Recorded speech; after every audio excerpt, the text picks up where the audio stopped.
The views and opinions expressed on From the Mouths of Madness are that of the panel and not of the Geeks Under the Influence Network or their sponsors. Listeners, beware.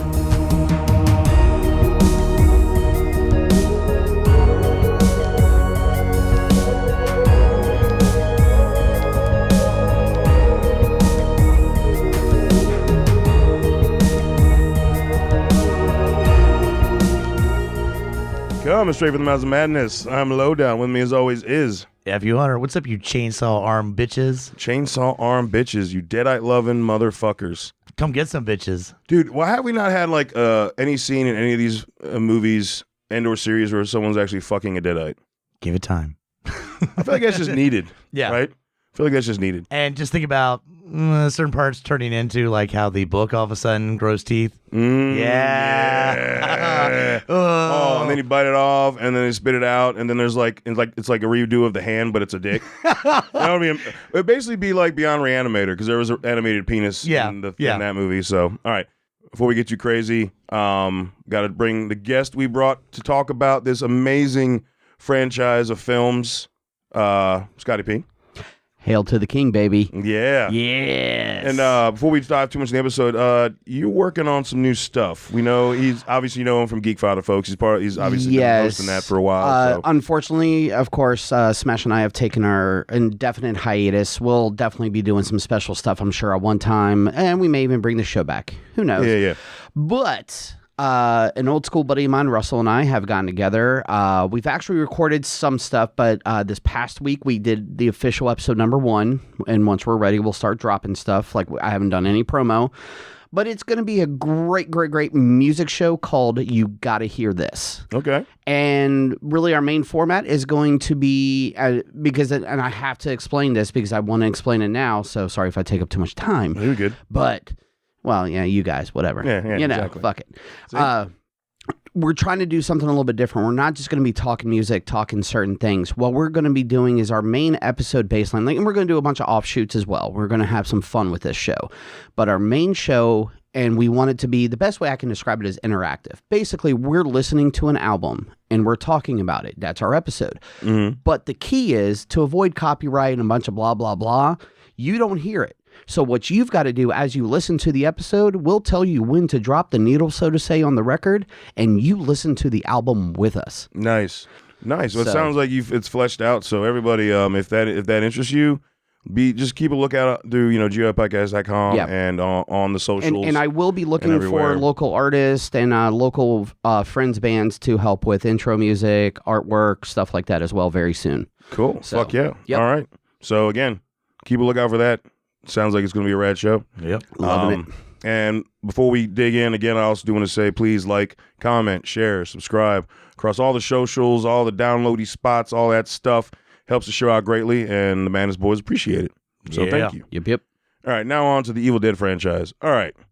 Fucking Evil Dead. Fucking Evil Dead, man. All right, now, we did do an episode. It was one of our early killer of fillers on the original Evil Dead versus the 2013 remake. Going pretty in-depth on that episode, especially with the original, because of a lot of the choices that were made, and the fucking talking about DIY, Jesus Christ, like Bruce Campbell's like stepfather, like everyone got loans from their families, and that's the way you did it, man. Right? They all froze their ass off. Like Bruce Campbell's, like a fellow showrunner and I, Groots, went to the Bruce Campbell came through the National in Richmond, I'm so mad I missed that. In early April, mid-April, and he kind of reinforced things that were. It's just different when you read about it, things that had happened on set, and then when you hear the guy who was there talk about it, he's like, "Yeah, fuckers got hurt." He's like, "Fuckers, they like everyone." He's like, "Everyone got hurt at least once making that movie." What's OSHA? Yeah, right. The fuck. Who needs OSHA? But it was freezing, and they were in water, and all this shit. The original Evil Dead was even done in a high school gym or something for most of the filming. It was called Cabin in the Woods, I think. You're talking about he did a short film in college before the Evil Dead. Yeah, that's right. And that's what sparked the whole actual thing. full length. Yes. I think right. it was called Cabin in the Woods. I misspoke. Yeah, no. But that's a great fact. I think it was. Like I said, I believe it was called Cabin in the Woods. Now, was it Evil Dead that he showed at the Bruce-a-rama? Yes. Yeah. So you've seen it twice on the big screen. You lucky motherfucker. But I'm bummed. It wasn't the the 4K restoration they did with the OG soundtrack. Yeah. That we saw at the Bird, which I'm gonna tell you, that soundtrack made it like a entirely different film. Oh, I'm sure. Because it played with the movie. And like and you can hear how cheesy is some of the music they use in the original one is compared to the original soundtrack where it was written for the movie. Just the score cue of the bench hitting the hitting thing. In there, it's almost dead silence, and it has that creep factor. When you add the score, it just something as simple as that. It intensifies. Yeah. Oh, 100%. Along with just feeling. being the first time I got to see Evil Dead on the big screen. I mean, like I feel like most people, the way they watch it is VHS, DVD. So seeing it on the big screen, pretty fucking amazing. Yeah. Then having that score, add a little bit. The closest thing I've come to big screen, besides the 2013 and Rise, I think I was just old enough to catch Army of Darkness in the theater when it first came out. I did see that in the theater. And I've seen Evil Dead 2 when the local theaters would do midnight shows. That was kind of a staple. You remember the Birds used to do midnight movies? Yeah. And it was fucking awesome. It was awesome. Dude, those were... Dude, I saw the Road Warrior. That was hilarious at the Bird. Oh, I'm sure. Yeah, fuck, dude. Absolutely. I saw tons of midnight movies at the Bird. They were cheap. Fuck. They were like, I think at one point they were like $1 a ticket back when. Oh, yeah. And that's the kind of thing, though, that's just awesome because everybody in that crowd, you're all just hyped up. Like the love for this fucking movie. Evil Dead 2 is that staple cult movie that everybody's like, fuck yeah, let's go see this shit. But I felt the same thing, like, having seen it in the Bird and then, watching it at the National. Like, we know people that work in the National. And like after when Bruce went off stage, like, they left. Like they weren't in the building anymore, right? Why the fuck would they need to stay, right? I was in the fucking thing. Anyway, you would have appreciated the trivia though, because it was some good shit. Oh, really? Sure the trivia thing was fun. Yeah, because the final contestants came down to the stage and it was done like buzzer style. They had like little stands set up and shit. It. And Bruce Campbell was the announcer, and he asked them the questions. It was fucking fun. God damn it! Anyway, the crowd reaction at any of these showings is amazing. Like there's after every big scene they're just like whoa, and fucking everyone's losing their shit because like we still love it. And that's what, without getting too much of the technical details that we've already discussed on this show, like I said, go back and check out that episode. It's an early killer filler. I want to say it came out the fall of 2020. I want to say is just no one gets tired of it. No, even with 2013. There were some gripes about it, but then when you actually see the interviews, how it was done, and they're talking about it, like even Sam Raimi going, no, this is a way to continue the franchise. And the way it was done, there's no argument. Dude, I would say Fede almost like tried to ramp up the gore. Yeah, absolutely. Yes. The levels of transition are pretty amazing because the first one, a tiny bit of comedy for the most part. It's a straight up horror movie, right? Yeah. Absolutely, second one, it's horror with hints and more hints of comedy, and I'd say almost half and half. When the hand, by the time you get, his hand flicks him off in the hole in the wall, it's just a deer head laughing. Hey, my tattoo. Yeah, exactly. Yes. I love that. That's to this day, as many times as I've seen it, that shit cracks me the fuck up. Right. Yeah. Like it cracks me. I can't help but laugh at it. But it has that blend. Yeah. But then you get to Army Darkness. That's straight comedy. And straight comedy. Yeah. The slapstick. I saw a meme earlier. But how many times can you have like a franchise like that take different directions and it all is top notch? Yeah. It doesn't usually happen. Right. Dude, I saw a meme and I've seen it before, but it's just every time I see it I chuckle where she's a deadite now and it's like, you thought I was Prizzy once, and he's like, you got ugly real fast, bitch. you got real ugly. That got real ugly real fast. That was just pillow talk. Yeah, that was just pillow talk, baby. Yeah. And that's the Army Darkness has the most quotable shit. That is the quote movie. That is the spotlight Bruce Campbell movie. Yeah. Like he's great in the first two, but it's Army of Darkness where he says, I am taking over this fucking movie. Yeah. That is the one where he shines all the Bruce Campbellness for sure.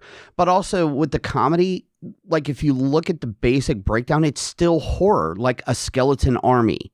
Oh yeah. A crazy it's just the way it's done. The splitting off, the evil, like. Have you seen the behind the scenes trial test runs for all that shit? Jesus, when his arms extend, he's wearing this whole chest piece with the arms and he's got the second head on. Are like insane. The behind the scenes shit is amazing. The prosthetic when he opens the book and it stretches his face. Yes. That's a prosthetic. Like these days, that would be CGI. Oh, absolutely. There, it's like, all right, Bruce, you're gonna put on this long, fucking giant, like basically shit. making fun of his jaw. Yeah. He has a big jaw. I was about to say, Bruce, you've got a big chin. What would you say to making it bigger? Yeah, right. Let's really go with this. What was his first book? If Chins Could Talk? Yeah, Was that the name of the first book? Yeah. I mean, he knows. Well, he's got that prominent jawline. And just even for Bruce Campbell, if you've ever seen the series Burn Notice. I love Sam Ash. That character's awesome. That character alone is great. I wonder if he asked for Ash.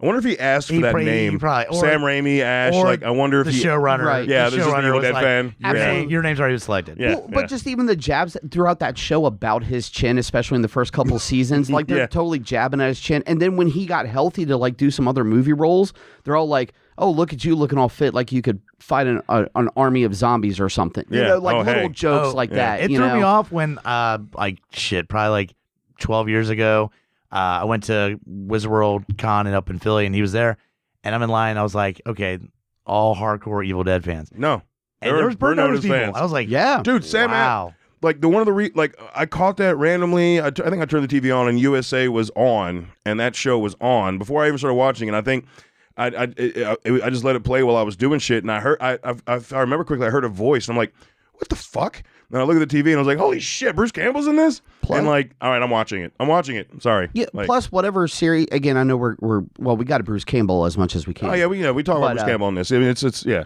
But where do you take a supporting character and that's who you make a TV movie about based on this series? The Fall of Sam Ash. The Fall of Sam Ash. Yeah. It's Sam Axe. Sam Axe. The name is Axe. It's not Ash. My bad. But they make a TV movie about him when he's a supporting character. That's how you fucking Bruce Campbell shit. No shit. Yeah. And I mean, to bring it back around, if we're worried about just sticking too much on Bruce Campbell, like basically we were just getting a preview and a foreshadowing of season 3 of Ash vs. Evil Dead, where he actually makes it to Jacksonville and he's wearing Hawaiian shirts. Yeah. Yes. Like that's basically what we just got an early version of. It's like this is where Sam Axe retired to, and he's got to fight Deadites now. Yeah. I mean, plus I would say the success of the first 3 Evil Dead movies. I mean, it's because a lot to do with the main character Ash, and everything after that had to do with, I think, with his charisma. Yeah. Too. Like they know that Bubba Hotep was huge. That was a huge success. But like him as like, dude, that motherfucker could not fail on stage in front of a crowd. No, I don't. Like think he's just got it. There's man, certain people, him, Kevin Smith, that just like, give me a mic, I'll entertain you motherfuckers for like 2 hours. And like 2 it's hours. nothing. And it's hours. Nothing. Well, yeah, if it's Kevin Smith, 4 hours, and they say, Kevin, you have to stop talking. Exactly. Like, yeah. But no, it's like, and then with that, once you see that live, then you realize like that's one of the biggest things you loved about the first 3 Evil Dead movies was like he was being scripted, but he still brought this. It makes sense. Like, dude, when he shaws off the shotgun in Evil Dead 2, flips around, puts it in the back, and he says groovy. Yeah. Like only he could make that. Like if he didn't do that, it would not have been rad at all. It makes sense like, that Sam Raimi was like, you're this franchise, because again, the first one pretty much maxed out credit cards, all low budget. Right. Of course, they're tight. Hey, you know what? I'll have you the star of my movie. But then you get to Evil Dead 2, where there's studio money. Yeah. Yes. Here you go. Got the money. You can. You know what? Evil Dead did. Had a huge cult following. And we're going to finance your next movie. Let's say he who do you want as your remade- star? Who do you want as your star? Yeah. My bud from the Keep it first one. Bruce. And even though he just essentially remade Evil Dead, Yeah. that's also the format of what you see on the rest of the franchise as well, though. Mm-hmm. To bring it, like a couple of the articles I've read over the years where basically it's like, is it a reboot, remake, what? Sequel, what's going on? And basically Sam Raimi's like, why can't it be all of them? And it is all of them. And that's the way this franchise runs, is like, and I'm sure we'll get more into the theories because I've got a great theory about all this shit. But I mean, that's the way you run with it. Like, give the people what they want. You could basically be telling the same story, expand on it a little bit, but as long as you're doing it right, you have the right actors, because Bruce hasn't been in all of them, 2013 Rise and all that. Mm-hmm. But those 2 movies, in my opinion, are still fucking great, and they're holding that franchise together at this point. Yeah.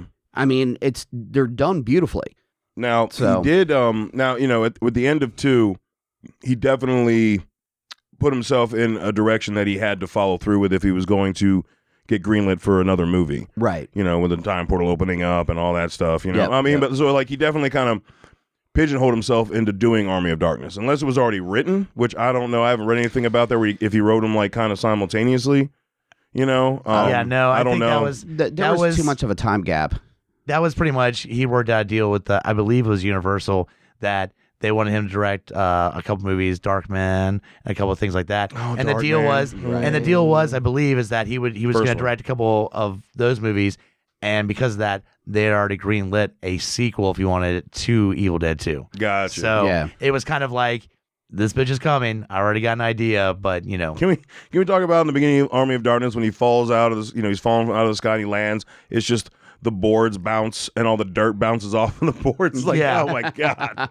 Come on. Can't hurt your star, man. Yeah, dude. No, it's just like, that was the most funded of the 3 films, and you still just got to leave that shit in there, just because that makes it feel like an Evil Dead movie. Or the really, really like rough to watch green screen like flying demon coming down, and it's like, oh, it's terrible. Stick with the practical effects skeletons there. Yeah. Which fortunately they did go back for most of that movie as well. Most of it was practical effects, but yeah, when you got the studio kind of harping on you, all right, here you get a flying demon. We knew the mini the little mini. So the CGI that looked good was the mini ashes. Oh, that was so good. Yeah, that actually looked good. Right. You know, and like he just looks like it's like Gulliver's Travels, but Evil Dead style. Yeah, he's just running around trying to like, just stop. That was. Now, if it came down between the top 3, like I've always bounced back. Like I know a lot of people say Evil Dead 2 is their favorite, but like it is for me. Man, it's hard because it is like 2 different films. It's like it's not 2 different films in the same vein of like Alien and Aliens, Terminator 2. No. But it's still 2 different types of horror movies, so it's like more what tickles your bone, right? Like what is it that like, you know? I mean, I'm more partial to Evil Dead 2, I guess, because like for a lot of the horror genre and certain things like that was the first one I got because that was the more availability was for that movie. So that's what you saw more. And then when you start getting into everything, you go back to Evil Dead and you're like, oh no, that's great. But your first love is still your first love. Oh, no, you know, that's where I got to stick with 2. It just, Evil Dead 2 has that blend of Evil Dead and Army of Darkness where the gore you had from the OG Evil Dead, you know, is in Evil Dead 2, like the fucking eyeball flying in the mouth, the chopping off body parts and shit like that. But then you also have the comedy of Ash and just simple things of, you know, come get some and like groovy and shit like that like you get hints of it and it's just that perfect. And again, just him fighting his hand. Yes. Like that right there. That's a scene that like on paper is like, well, how are you going to translate that? And he fucking does it. He does. Yeah. And it's just that blend in that movie just works for me. It's one of my top movies. Or like when he's just like hitting himself with all the plates. I was about to say, how many takes do you think it took just to hit himself in the plates just to get the right face reaction? And he talked about that at Rizarama, the type of plate they used. Like if they'd used like real plates from that time period, it would have fucking given himself a goddamn coma. Yeah, without a doubt. Because she used to be made to last back then. Right, you know? Exactly, yeah. So they had to find, it was a certain type of like stone. easy breakaway, something that they use for a lot of movies and stuff. Yeah, I think it was an actual plate that existed, but it was like lower cost. I think it's like a thin plate that they heat up, so it's real like pretty much you brittle. just tap it. Yeah. Because like, like I said, I remember my plates. Scars on his face. Like I remember plates that my growing up and like that my grandparents had. And you ain't getting hit with them motherfuckers. No, them shits literally will fucking knock you the fuck out. Oh, yeah, I've got plates now that I'm just like nope, don't even pick it up. And like and I you said, get more into the mythology, I believe, in Evil Dead 2. Evil Dead 1, it's kind of like, some weird shit going on here. Evil Dead 2 is like, it's a book. They fucking found it over this country and they brought it back. And all that stuff. So you get a lot more of the mythology of why is this shit happening to these people. To Scotty's reference, why can't it be all 3? That's how it's a sequel, where it expands on everything too. Like that's where it covers. To me, that's where it covers the sequel part. It clearly is a remake. But that's where it's a sequel, right? And for me, honestly, I saw Army of Darkness first. Oh wow! Okay. And then I'd always saw the Evil Dead cassette. This is back in the you youngins don't know about going to the VGH store on Friday night and staring at the horror section. And fuck yeah, dude! Like I remember that cover was so ionic. I remember that fucking cover. And then I remember returning Army of Darkness and saying, dude, I fucking love this. And he was like, have you seen the other ones? I'm like, other ones? He's like, oh, yeah. And he pointed it out. And I'm like, oh, shit. So I went back to Evil Dead and then went to Evil Dead 2. Yeah, and well, that was what kind of threw it off because out of this whole franchise, Army of Darkness is the only one without Evil Dead in the title. Yeah. So it does. Yeah. If you're young enough and at this time where it was, well, I liked it because the cover mimics New Hope. That's true too. So I saw that. Yeah. I'm like, oh wait, there's skull and bones and stuff, and it's okay. I'm probably gonna Like, is that a chainsaw on his hand? Yeah, What? right. And I was just yeah. like, and again, like I know Star Wars, that fucking iconic poster. Oh yeah. So I just Absolutely. took the reference from that, and of course Bruce Campbell does not have that many muscles. No. Well, I mean, was it European Vacation with Chevy Chase on the front cover same like thing, that? right? Yeah, that's the same reason Chevy I watched Chase has never Vacation. been, but Chevy Chase has never been that muscular. No, but that No way. that style of cover, that's the same reason that has been iconic. And it's I wish those would covered come back, so, man. right? Those kind of Yes. posters were, I mean, yes, they're exaggerated. Again, Chevy Chase isn't fucking muscle bound, but that painted like, look at all the shit that's gonna happen in this movie in a painted form. But like, the direct copy of fucking no, I New remember. Hope, it's like directly, and he Yeah. did Oh, for yeah. European Vacations too. But so I want to say my favorite. I love Evil Dead 2 and I love Evil Dead. Like I've rewatched them. I've probably seen Evil Dead now at this age. I probably would have said something different like 15 years ago, but at this age, probably more than Evil Dead 2. With Okay. this, with the time difference, Right. Just because of what's actually been coming back to theaters, it's been more Evil Dead than Evil Dead 2. I need to watch the one with the new score. I haven't watched that. Since that's They what didn't I need release to do. it.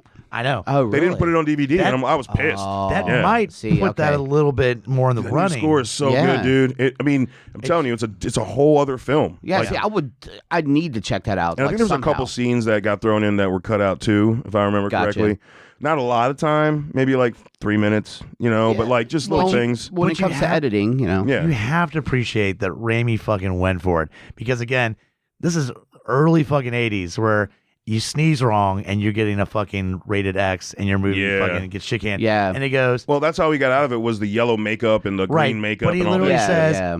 I'm going to have a tree raping scene in my fucking movie. And it's like and I'm very keeping graphic. that bitch in there. Right. It's a very graphic tree rapey scene. And we also, I mean, if we're talking about this franchise, if it wasn't for fucking Stephen King, Oh yeah, He did standing hype the rec- shit behind out it. of it. who recognized what Raimi Yeah, did yeah. and was like, "You're on my level, man." Yeah, And when someone already established is sitting there going, "This guy, Yep. this guy," Hollywood's gonna fucking listen. yeah. No, So- I mean, to this day, when King advocates for things, because I was actually talking to one of the vendors at the Monster Mania Groups I just went to a couple weekends ago, and he was like, and I got like both, all of us were in agreement. Like, I don't know if there will be another person, another author, as influential to a genre as King has ever been, ever No. again, No, ever again. Yeah. Like. Nope. I'm talking about throughout history, we've had big ones. We've had Poe, we've had Lovecraft, Clive Barker. I mean, there's been other ones, Clive Barker. There's tons of other ones I can name. Oh yeah, I don't think, not just in our lifetime, but I find it hard to believe that any time throughout the Right. rest of time, there will be an author as influential to horror. And it travels into cinema because how many of his things have been adapted absolutely. as Stephen King? Because you Like- you love Maximum Overdrive. I will take that over Trucks. Fair, totally fair. I would watch that You've over never seen Trucks all Trucks. day. Yes, I have. Wow. Yes. On purpose? Because we had to watch it for a beautiful disaster. I- you watched it on your own? I- Holy shit. I Fuck. I didn't finish it, but I came across it, I believe, on like Tubi or something. yeah, that sounds like It was Tubi. like- it that was sounds like- like a Tubi release. Yeah, but I was like, Trucks. That sounds like Maximum Overdrive. Well, go figure. Yeah. But There. in reference to Yes. King, like, when he promoted Evil Dead, because Bruce Campbell talks about that, like, because they actually Yeah. got shit talked, and then the Stephen King thing came out, Right. and then that went on the cover. Yeah, And that's when the thing Stephen is King that talked. at Yeah. that time, that is prime. Stephen King is like, his books are top tier. Like, At that point, he'd already everybody's released Salem's Lot, Carrie, Yeah. The Shining. So somebody like Stephen know. King Oh, yeah. on a Yeah. horror property saying, motherfuckers, check this shit out. That was just like certified, like, thank you. I We think- just sold a shitload more and I copies. think Right. Carrie and The Shining had already come out too. I know And Carrie had Carrie because first Evil Dead was Carrie 84. did. Carrie was already out. Brian De Palma. Yeah. And I think The Shining. I think The Shining. Shining. So you had two big fucking directors. Christine was right around Evil Dead 2 time, I think. Evil Dead 2, yeah. Like but at that point, early to mid 80s. And John Carpenter was King a had huge name at released that enough, point. So, King had released enough books and had the notoriety that yeah. him just saying, check this shit out, was enough. Oh, wasn't Creepshow out around the same time as the first Creepshow one? was, And that's what George Romero. So you've got like, at that point in the 80s, George Romero, like, Jesus the guy Christ. saying meteor shit says it's good. I need to see it. Oh, Meteor shit. Right. Watch this movie. I'm going to take it up to college. That's right. But actually, well, speaking of, that was another support, though, was Romero for Raimi as well. Did you see the picture that's been floating around a lot with young Raimi against next to Romero? And it's like, it makes my heart happy. That was actually at like one of the film festivals, I believe, was the whole thing. And when you have Romero going, again, this guy over here, the people in that genre are like, oh, money, here you go. Yeah. Go. Exactly. So that's great praise for those three films. Now, there's a few things we mentioned talking about the original trilogy, because I mean that's what it is at this point. It's the OG trilogy. Yes. We go into 2013 and Evil Dead Rise. There have been some nods to all three of those films at times or another. Absolutely. And I gotta give though for Raimi and Bruce Campbell saying, you know what? Done. Go ahead and take a chance on this. Yeah. And again, like I know when I heard that they were gonna make a remake of Evil Dead, I'm like, and this is, I mean, again, 2013, we'd just gone through the 2000s. And Steven and me have covered enough bullshit 2000s remakes. Movies. Yes. Oh God. It's causing trauma when I would hear remake and you take one of my favorite movies and you're saying that's a big fucking risk. Right. And he fucking brought it. Like up to that point there was only one. I feel like up to that point there was only one remake that was fucking awesome, and that was and like Dawn of the Dead. 30 bullshit. And that wasn't even because of Zack Snyder. That was because of fucking James Gunn. James Gunn, yeah. Fuck Snyder. Dude, it's such a... anyway. But I'm just saying, like, that's... already, I'm like, fuck. Just hearing it, I'm like, fuck them. Yeah. Mm-hmm. So, you got that, but they trusted the director. Fede Alvarez, He said, looks like you got a plan that you're taking the concept and then you're just running with it to the highest level of like hardcore shit. Yes. And they're like, go for it. Yeah, I mean, because Raimi could have said, go fuck yourself. The franchise ends with Army of Darkness. I'm just waiting for my cue because I'm really chomping at the bit here because I have hopefully a great theory that works that encompasses all the movies. So you guys let me know when. Let's fucking throw it out there. Let's throw it in. All right. So I just got to see Rise more recently, I think. But I think Rise helps explain this theory more than the other ones have because, again, Raimi's only been more recent about how he's come out of going like, they're kind of a combination of everything. Remake, reboot, sequel. It's a combo. So are you going to go with because Rise did... The 3 books. 3 books, yeah. We actually talked about that on the Rise episode that released last week. That like I love that came into Rise. That we're not getting the same book we got in the 2013 remake. Right. You know. So what that and I'm probably hyping it up more, but it's very simple. Is what you're looking at is 3 parallel universes that can cross lines. Ooh, we're gonna get a multiverse. Basically, Evil Dead multiverse. Oh shit. I'm down. I'm down. So maybe they're just like cock blocking with Ash actually not coming back because they're waiting till that. Oh, well, no, because we've got Bruce 2 Campbell books. does have a cameo in Rise. Where? He's one of the voices. He's the voice on the recording saying that's not the Necronomicon. Oh shit! Okay, and that's what he's saying. No shit. What article did you? There's no way you picked that up at the movie. What article did you? Oh no! I definitely. No, it's fine. Okay, I mean, I'll show you the article. No, but I believe there's no way you caught that. Like, no. Because there's a lot of voices on the recording and like yelling at them. Yeah, I forget what the exact quote is, but yeah, he's one of the main voices. No, I think he said it's called the Book of the Dead for a reason. Some smart ass fucking comment. Something like that. That's Bruce Campbell. That's how he got his cameo in the movie. I remember there was a direct smart ass comment. And and the article even emphasizes since the recording was done like in 1920s that Ash is still time traveling, dealing with bullshit. And that's the thing. You do have time traveling elements to this. Exactly. Yeah. Time traveling, parallel universe, 3 books and 3 different timelines. Fuck. Can we get an Evil Dead multiverse, please? Right. So, think about it. If you get, of course, Bruce, bring Mia back from 2013 and this new one from Rise. My theory would be like, I think 2013 was the beginning of the first book. It was like that was the first one of the 3 they're talking about now. This is the second book. We get another film that involves the 3rd book, Yeah. And then eventually, then we get a crossover. And the reason I'm saying Bruce's timeline doesn't count as like the OG book is that's another timeline where there's more. There was only one book, but somehow they meet because Bruce is still time traveling in other universes. And then actually in that film, Ash finally gets it. But and but technically it is in his timeline because part of the reference that they use is when he's in the graveyard, there are 3 books, and that the other 2 are not necessarily fake ones.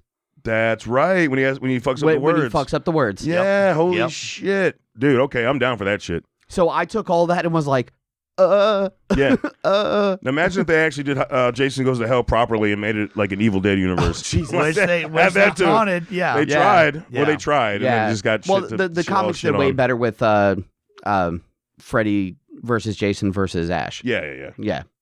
That is a great theory. And I would love to see that, like 100%. And because I went down that rabbit hole of like sitting there going, well, you saw Rise and you see all, the usual nods in all the other movies. So of course the first one I noticed in Rise was there's no car.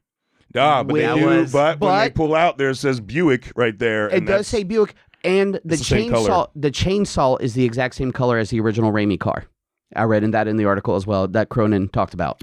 So I do know. Well, it's not red. It's the color of the car. And the See, I thought it was more of a chainsaw reference with that. I thought it looked more like lime green, like the OG chainsaw from the original. Chainsaw he movie. says in an actual interview that it's maybe it was a lighting. It might have been the lighting. Yeah. The chainsaw is the exact design, but the color is of the original Delta. Okay. Well, that car that they were in was of a tan nature. Yeah, that little station wagon. Well, and that's where he says he made a difference of, because not only is Rise also the first time where Oldsmobile's not in it. Well, it's not in it. Technically, the main characters out of the 5, they always have 5 main characters. Like all the supporting people always get kicked off, but he's like, that's the only time out of the 5 that more than 1 has survived. That's true too. It's 2. Yeah. And then there's all the other nods. If you really want to break down the Easter eggs of just like. They do the Dead by Dawn chant. The scene in the elevator where she's up by the cables represents the vines and the trees from the original. Oh, I got that.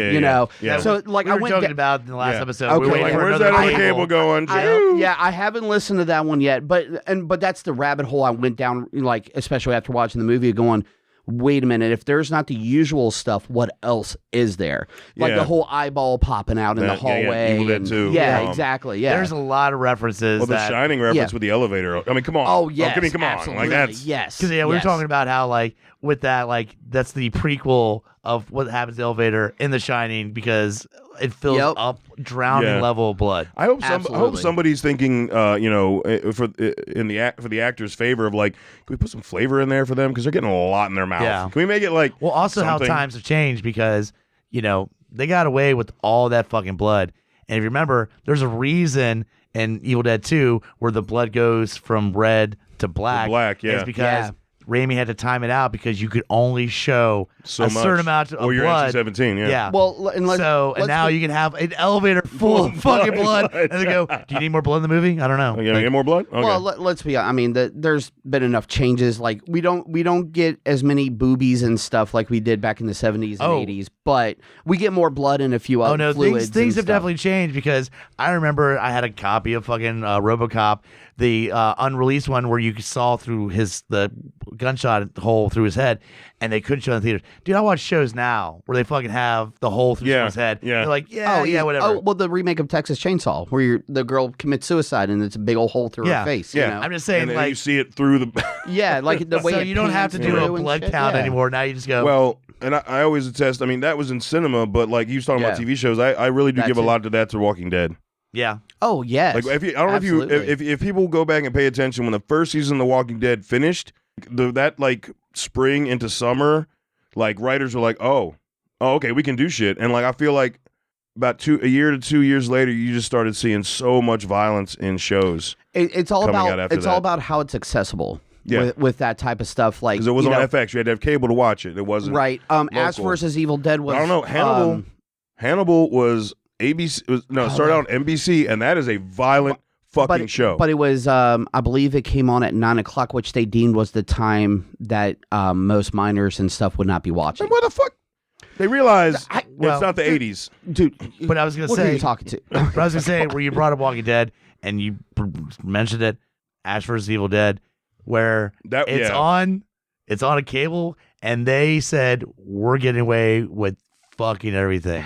We talked kind of heavily about this for the. I mean, it's an Evil Dead franchise episode. Yeah, we have to mention Ash vs. Evil Dead, but there's 3 seasons. There's a lot of cameos. Oh, Ted Raimi in that series was amazing. But no, there's so much in that series. So like we're gonna touch on some highlights, but it's deserving of its own thing, and we will be doing that, and we will give you that, but we can't cram that into a multi-episode of the franchise. Another the only reason why I recognize it as well, when I went down my little Easter egg hole, the name of the pizza that the kids get in Rise is Henrietta's Pizza. I saw that, yeah. Which is Henrietta, of course, Ted Raimi. Yes. Yep. So I thought that was like, oh shit, how did I miss that one? Yeah. I'm surprised no one got him back for the 2013 or Evil Dead Rise for a cameo somewhere. Because he's never really in the movie. Like, you don't see him. You just see him as a character. Yeah. So why not get him as That's why it was kind of cool to see him in Ash vs. Evil. Yeah, exactly. He's the drunken friend that fucks shit up. Blonde, was that a wig or did they dye his hair blonde? I feel like, I don't know. It looked ridiculous. Knowing the way the Raimis work, I bet you it was dyed. I bet he dyed his hair blonde. You know, you could have just done a cash grab with the show, all right? Yeah. Look, you name a show, Ash vs. Evil Dead, obviously I'm going to fucking watch it.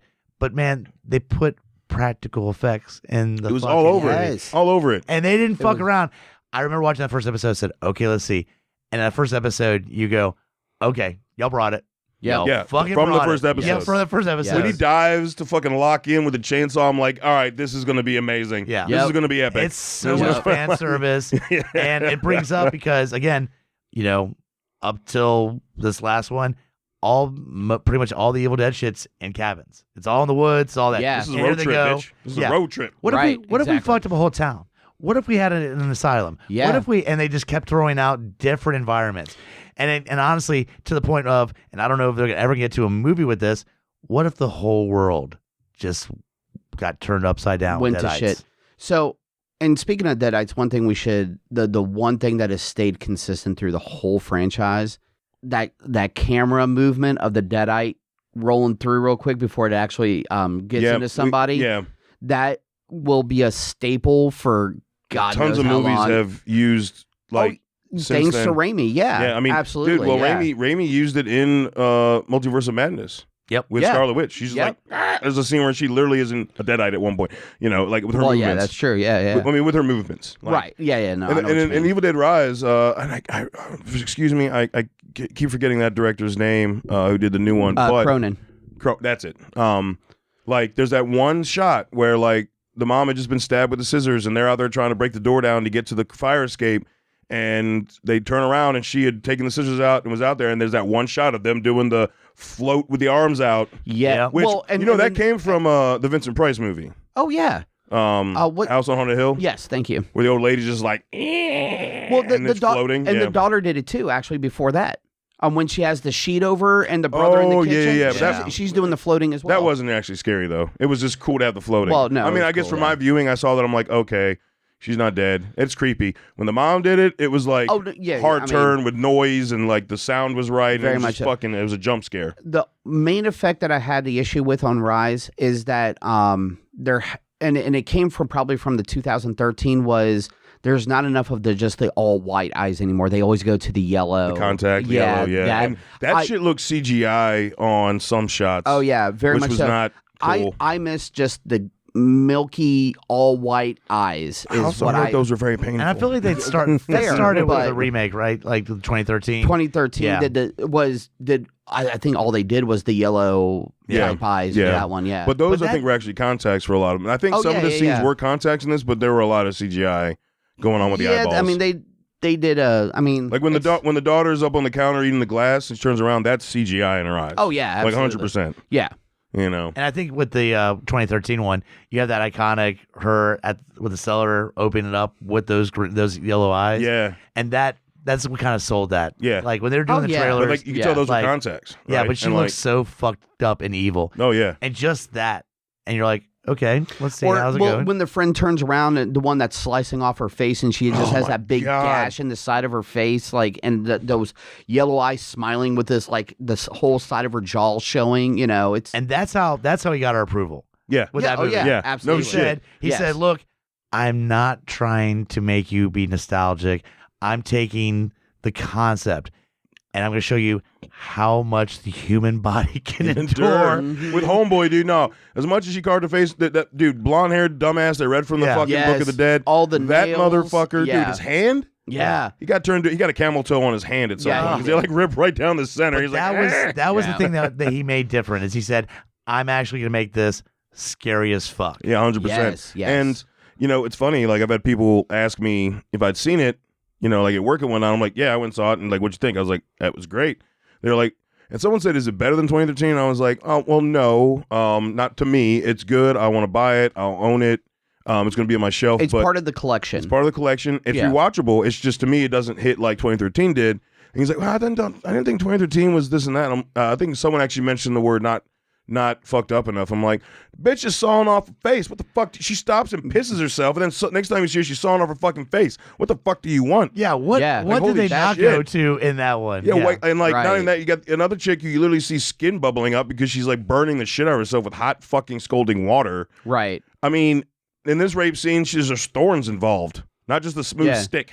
Like, I'm just saying, like, what do you even the gratuitous shot of the electric knife through the one's arm, because it was so graphic. Yeah, even though obviously this part was CGI, but it was one of the better CGI when her hand was like all getting corroded and everything. It was done with just the right lighting and everything. It actually worked. It was well. CGI, but they were smart. They did it the same speed as they had to speed up the camera with the original Evil Dead 2. Right, exactly. Like if you notice the speed of the infection when it went up, that it was done the same style. And I thought that was cool. Yep. I'm not angry about that CGI. No.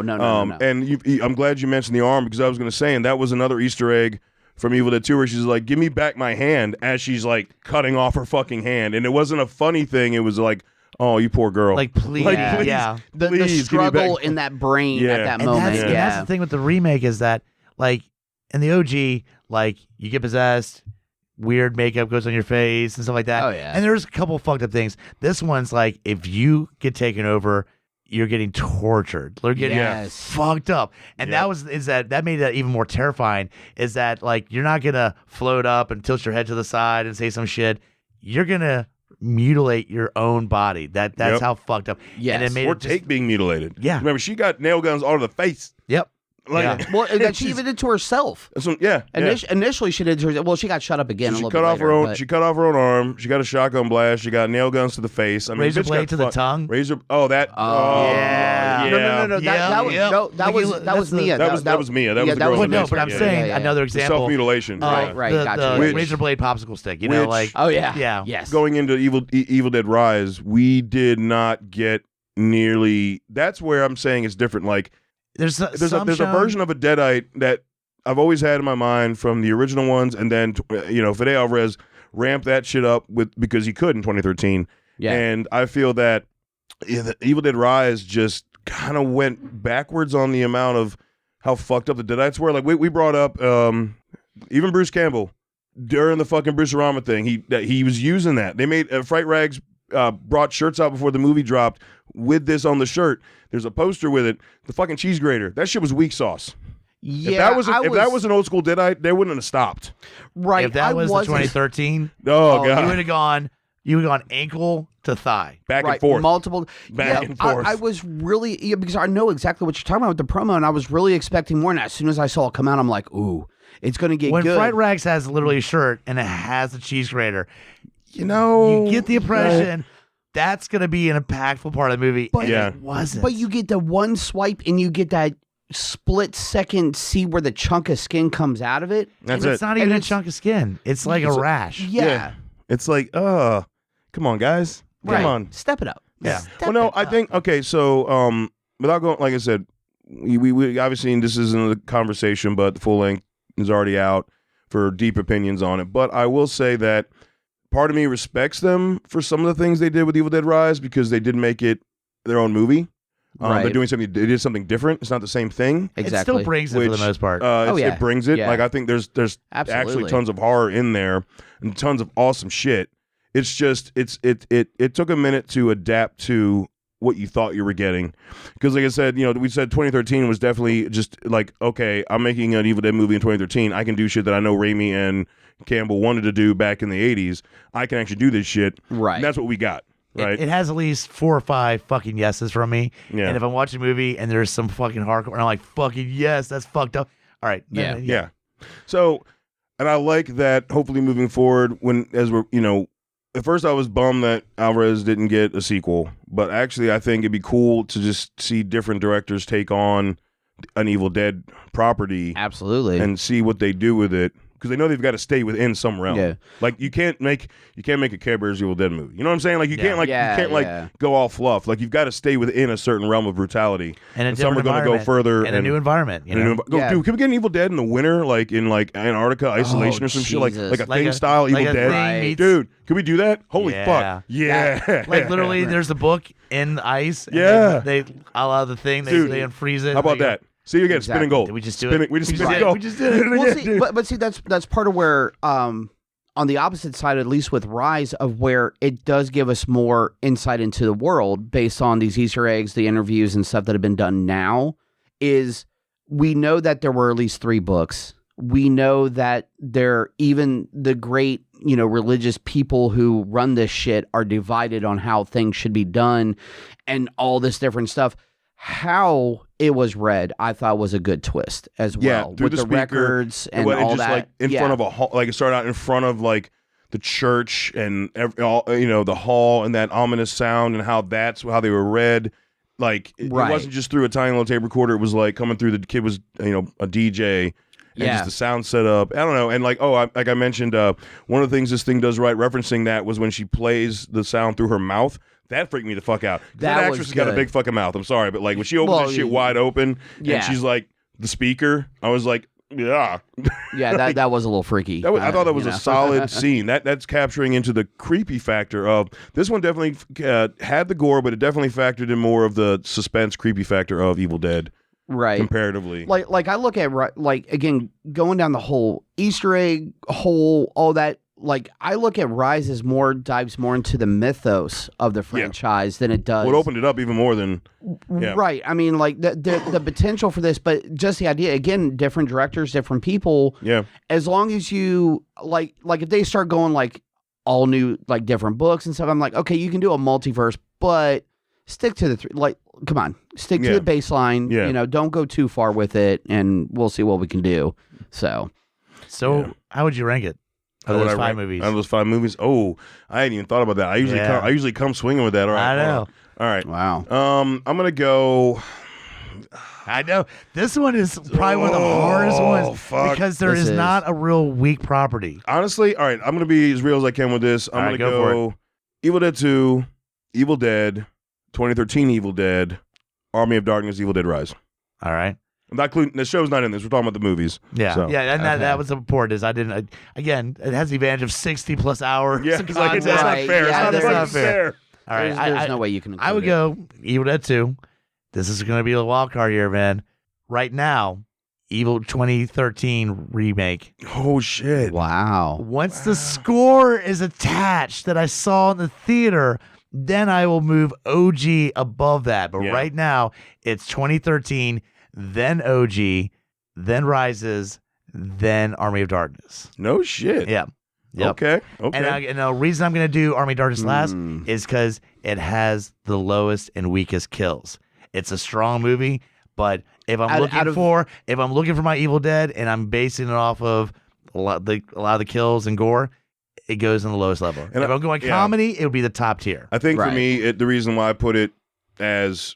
I mean, I put it above Rise, but it was still like at the bottom. Yeah. But it's just because Scotty mentioned earlier, like that was the first one I saw, and that's what even got me into that world. But going back through viewing, I just enjoy watching that movie so much. Yeah, from an enjoyment factor. And I'll say, if you put that score that we saw, then it's gonna pop over. Yeah, I'm surprised. I know. There's a wild card there, Holy didn't I? Shit. Damn. And you know what? We're talking about 2013, and I'm like, God damn, I fucking really enjoy the shit out of that movie. Movie's fucking awesome. Yeah. See, I'm kind of stuck in the middle because I kind of agree with both y'all in a lot of ways. Like, where it's just like, again, my first love is always going to be Evil Dead 2. That's just the OG, like what you first see, what grips you into this world. But I'm on a toss-up because I agree, like, Army of Darkness kind of goes hand in hand with that one. But at the same time, when it comes to the gore level, like the legit, like, horror, yeah, it kind of does end up at the back of the list. I'm like kind of torn. That's why it was my 4th out of 5. It wasn't high, but it was still. I kind of just put it above. All right, let's see. You got to say something, man. All Let's do it. All right. So we'll go Evil Dead 2. All right. Here we go. I'm waiting. What are you doing? Where are you going, bro? Which side you going with? All right, I got to go because you got to love your history. You got to know where you come from. So I got to go Evil Dead 2, Army of Darkness. Wow. All right. 2013. Shit. Evil Dead Rise. And then I agree, once I hear that new soundtrack and the score for everything for Evil Dead, that could bump up above Army of Darkness. OG is last? No, Rise is still last. Oh, okay. So OG, the OG before Rise. And I hate saying that because Rise is the newest one, and like I said, that's what got my brain going. But when it comes to thinking of the Evil Dead franchise, But we all agree. I mean, it's Evil Dead 2.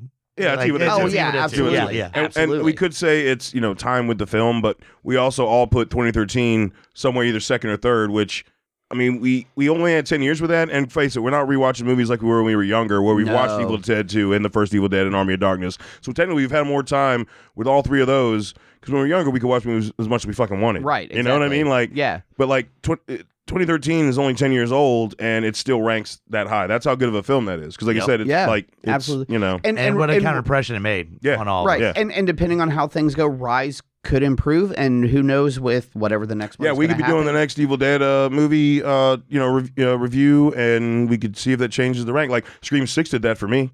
Scream 4 was my third favorite Scream movie. For me, it's literally 1, 2. It was 1, 2, and 4. Yeah, and 5.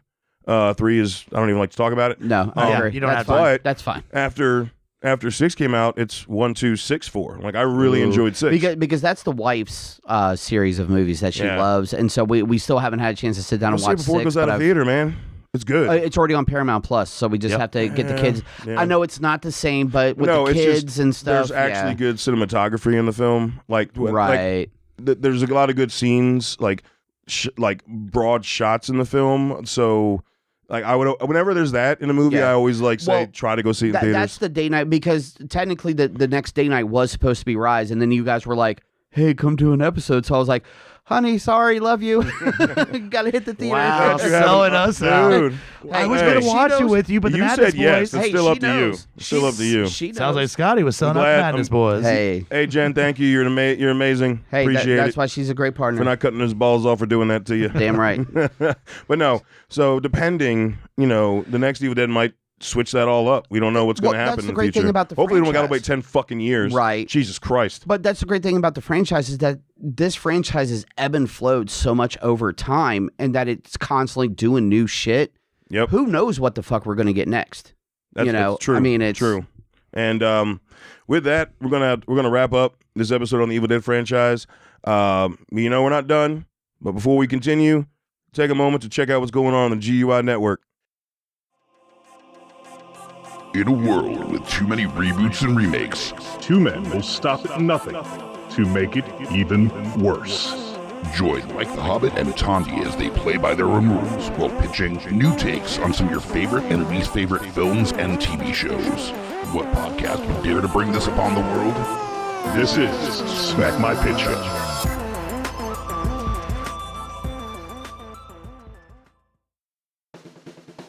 My name is Amy Bogard. And I'm Mike the Hobbit. And we are the hosts of Deeply Upsetting, where we use our expertise to answer your most upsetting hypothetical quandaries, such as, what non-winged animal deserves wings? And what body part deserves a secret mouth? Which cryptid is the worst roommate? These questions and more that plague you will be answered on Deeply Upsetting, available anywhere you get your podcasts and at GUIPodcast.com.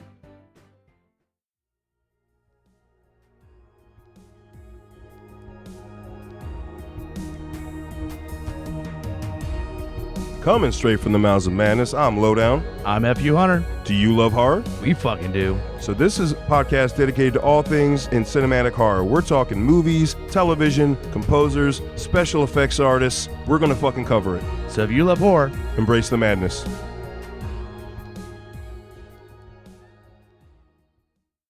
In a world of blockbuster movies, there is another dimension. The dimension of schlock cinema. Join us at Beautiful Disasters on a journey into the fringe territory of B-movie abandon. We review the flicks that are forgotten or underappreciated to give them a proper place in the annals of celluloid history. I'm the Groots, F.U. Hunter. your guides at Beautiful Disasters. Come along with us for a fun ride. May the schlock be with you. All right, and every show that you just heard a trailer for, you can find if you go to GUIPodcast.com. They're all there. They're also everywhere, streaming everywhere you get your podcasts. I'm talking Spotify, iTunes, all that good shit, Stitcher, Amazon Music, so on and so forth. Also, while you're on GUIPodcast.com, go to TeePublic. It's on under our links tab, and that's where all the merch is for every show, new and old. And you can buy all the merch there because Geek Fathers is still up. Our stuff is still there. GUI shit's still up, and we stopped doing that at the beginning of 2023. Shirts, tote bags, all kinds of shit. Waiting for it. Yep. Yeah, you know I'm the tote bags. Yeah, come on, Scotty. I haven't brought it up in a good while. Come on. I know. Come on. Go get yourself a pillow. There you go. All right, so you can get all that at GUIPodcast.com. Now it is time for Stump the host. All right, Stump the host, man. It's been a minute. It's been first of the year with Shit, yeah. And you took the lead on that. We were tied. You took the lead on that. Where are you guys at now? 21 to 20. If somebody doesn't know it, the other person has a chance to steal it. If we get through all 6 and someone's in the lead, then we're done. If not, we go through the tiebreaker. You get to choose who goes first. Pick a number between 1 and 6. Oh, fuck. 3. 4. Steven, you go first. All right. All right. And, man, I always freak out because I'm just like, man, am I going to be asking the same question somebody else asked? Dude, nobody knows. Yeah, I can never we've remember. done enough episodes now. It's going to happen. It's going to happen. No, yeah, obviously. Okay. So, first one. Steven, which American horror film is the first to feature a toilet? Psycho. There you go. Motherfucker. All right. Hunter, how many times does Count Orlok blink in the 1922 Nosferatu? 0.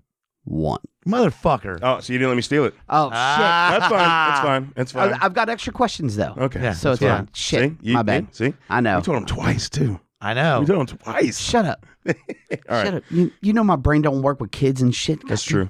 Yeah, that's fine. All right. So I guess, Steven, we're back to you. Mm-hmm. All right. What is the quote-unquote largest zombie scene from Night of the Living Dead? Quote-unquote the largest zombie scene? Yes. We're talking about the original? Yes. I would say when he's running to the truck. End of the movie. No. When they're shooting them at the end. Nope. Oh, now I just need to know because we. All right. Yeah, all right. Now we both got it wrong, so. Back in 2015, Romero came across lost footage about 9 minutes of the film of, as it was put in the article, 9 minutes of lost footage found in 2015 of a jump cut in the basement. No shit. Well, shit. We would probably watch that then. Yeah. Well, yeah. no, so I don't know if it's actually been put into any version. It might have got put into the Criterion collection, but it's got like 3 versions of the film on it. He said he came across it like randomly and found it in a bunch of old like footage from that and a bunch of other shit. All right. So now it is Hunter. Yep. What was the original ending of Fright Night? The original ending of Fright Night? Yep. It was not in the movie. She's still a vampire? I have no idea. Nope. I'm gonna steal this shit. Rodney McDowell was actually a vampire, and he unleashes during the show. Yeah, as an actual motherfucker. Yep. Peter Vincent. God damn. Yep. I love Fright Night. Yeah, I have not seen that. Yeah. All right. That was a good one. Good one. All right, that was a good question. That was actually a really good question. Yeah. Oh shit. Even I came across that one. It was like, oh shit. Yeah. Oh shit. Man, that's 2-0. Doesn't mean shit. Doesn't mean shit. No. Doesn't mean shit. You're not going to give me shit talk, motherfucker. He wants to because that fucks us. Come on, tug it out of a little. I know. He's just like, Steve's got this. All right. What we got? All right. So we're back to Hunter. No, we're back to me. I just stole Hunter. Oh yeah, that's right. You stole it. Okay. Yeah. So Joel Cohen of the Coen Brothers got his break as an assistant editor on what horror movie? Oh, fuck me. I know it. I can't remember it. Hunter, do you want it? Fuck. It's pissing me off. I fucking know it. And I bet you the answer will piss you off even more. I'm sure it will. Yes. I know it's an iconic movie, and I'm also drawing a blank. I'm just gonna say Texas Chainsaw. Oh no. No, that's wrong. I know. Can I messed up. Who did I mess up for to take it? Me, to steal it from him. So yeah, you owe me one. All right, fine. I was gonna. Isn't it the Evil Dead 2? No. It's Evil Dead 1. God Evil damn Dead it. Motherfucker. Now you said it. I'm Damn like, it. yes, son of a bitch. Yes. God damn it. He got I was us. like, All I know it's an iconic horror movie. I know it's not something we just talked about for the last hour. Exactly. Goddamn, it's Evil Dead. You're fucking evil, Scotty. That's good. That's good. Yeah. Because I had us thinking, and I'm like, wait a minute. No, it was one of the Evil Deads. I get it. Like, I remember hearing that way back when, but as soon as I saw that, like, looking it up, I was like, they're never going to get it. Wow. No, but I was there. I was right there. I was just one movie off. I was right there. All right, so... So we're back to... No, that was me. Now it's Hunter. Yeah, now it is you. I don't know how to keep this shit I mean, straight. even if he gets it, he still loses. Yeah, I was going to say. It's worth the shits and giggles. All right. Fuck. All right, because like I said, I got a couple of them here. Yeah, I'll just stick to the order I got. I mean, we can still do the other questions if you guys really want to push it. That's fine. What famous actor was originally slated to direct and star in The Silence of the Lambs? Gene Hackman. Correct. Nice. See, now I pull that bitch out. It doesn't fucking matter. All right. So let me do this. See, I got some knowledge with that shit, but I can't say fucking Evil Dead. I'd be tired with that's you. like me with fucking Norman Bates and Psycho. Yeah, It but just I'm just saying, gets you, if man. I said Evil Dead, the whole basis of the episode we just did, we'd be tied. Yeah. God damn it. As an unofficial bonus, do you know why? Why he was supposed to? Why he was supposed to? He bought the rights. Yeah, he did. He bought the rights. It was gonna be his director. He was gonna direct it and star in it. He contributed like half of the $500,000 to get the rights from the book. But he had commitments with the studio to do other projects that it would have been put on there, so he sold the rights back. Yeah. All right. Still not. It wasn't a drastic win. I know all that shit. If I hadn't said Evil Dead 2 and said Evil Dead, if you'd have said Evil Dead, it would have been tied. If I had said Evil Dead, it'd be 3-1. More of a fucking It's just difference. funny because we just been talking. We just talked about the entire series. And I'm like, I know there's a movie that was really important that he did. Yeah, the movie we've been covering. Yeah. Motherfucker. That's it is. Fucked up. That's what it is. That's fucked up, Scotty. Hey, you guys are supposed to know more than me, so I don't want to hear it. Yeah. Yeah, but how much of that did you know before you looked it up? 50-50. Yeah. Okay. All right. So fuck you, Scotty. Yeah, how about that? He's trying to take my name. No, you're fuck you, Hunter. It's eat a dick, Scotty. There you go. Yeah, that works. Rude. Rude. Yes. We'll call him instead of half long, we'll call him half cock. Half cock. Half cock, Scotty. Yeah. So Gross. Thanks, Scotty, for being on. Always a pleasure, my brothers. Plug your new shit again. Let the listeners know again. Well, go back. You can still listen to all the old Geek Father episodes. By all means, that all of them are still relevant. Both of you guys are on a minimum of a couple episodes. Yeah, I'm on a couple. I know Hunter, I had you on for a good while before I was able to get Smash on. But the new show, keep an eye out for. It's called You Gotta Hear This. We're going to be covering all sorts of great albums, talking music, artists, and local, regional, everything. It's going to be great. Fucking A. Love Looking it. forward to. Love it. We need to get that new blood back in the GUI network. Damn right. A lot of, as it goes and shit moves on, we finished GUI and GUI Nights. That was 2 shows in one that went away. It wasn't just one show. Exactly. And so, but no, excited for new shit coming out of the GUI We've had network. a changing of the guard, if you will. Yes. And I'm ready for it. Let's do it, motherfuckers. Fuck yeah. And so we talk to you again. Embrace the madness.